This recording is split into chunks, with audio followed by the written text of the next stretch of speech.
এসব মিথ্যে প্রচারে কান দেবেন না। যা বলছি দাঁড়িয়ে বলছি, আমার কথায় যদি বিশ্বাস রাখেন, আপনারা জানেন আমি যতগুলো কথা বলেছি প্রত্যেকটা কথা অক্ষরে অক্ষরে পালন করেছি। এবং আমার দায়িত্ব আপনাদের নিরাপত্তা, আপনাদের সম্পত্তি, আপনাদের জীবনের মান, আপনাদের ভাষার অস্তিত্ব, আপনাদের সর্বধর্ম সমন্বয়ের সম্মান সম্পূর্ণভাবে রক্ষা করা। এটা মাথায় রাখবেন। এর জন্য আমাকে অনেক গালাগালি শুনতে হয়,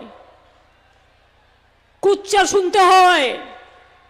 আমি ইফতার করতে গেলে, রমজানে গেলে আমার ছবি দিয়ে বলা হয়, হিজাবি টিজাবি কী সব বলা হয়। কিন্তু আমি যখন গুরুদুয়ারায় যাই তখনও তো মাথায় কাপড় দিতে হয়। কই তখন তো আপনারা বলেন না। আমাদের হিন্দু মা বোনেরা যখন ধর্মচর্চা করেন তখন গায়ে কাপড় দিয়ে নেয়, গায়ে কাপড় দিয়ে নিয়ে ঠাকুর দেবতাকে, আঁচলটাকে টেনে নিয়ে ঠাকুর দেবতাকে পুজো করে। এটা যার যার ধর্মীয় রীতি।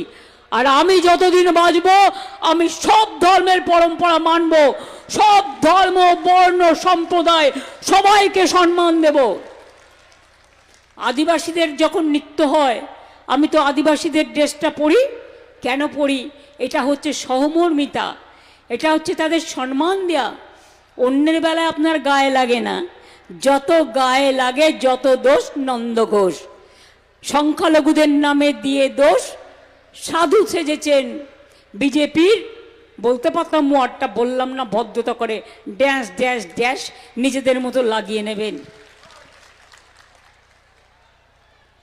এইসব মিথ্যে কথায় কাজ হয় না।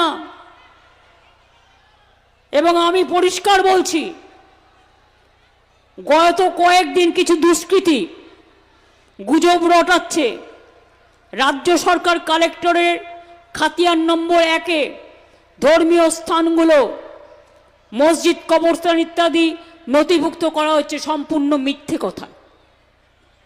আমি আপনাদের সামনে দাঁড়িয়ে বলছি মিথ্যে কথা। শুনুন, সব ধর্মের কিছু গদ্দার থাকে, কিছু কুলাঙ্গার থাকে, যারা বিজেপির টাকা খেয়ে মিথ্যে প্রচার করে। সোশ্যাল নেটওয়ার্কে সব বিশ্বাস করবেন না। মনে রাখবেন এখন এআই বেরিয়ে গেছে। এআইটা কি? দেখবেন আমার মতো একজন দাঁড়িয়ে আছে, আমার চেহারা, আমার ছবি, আমার মুখ দিয়ে বাজে কথা বলাচ্ছে, অথচ আমি কি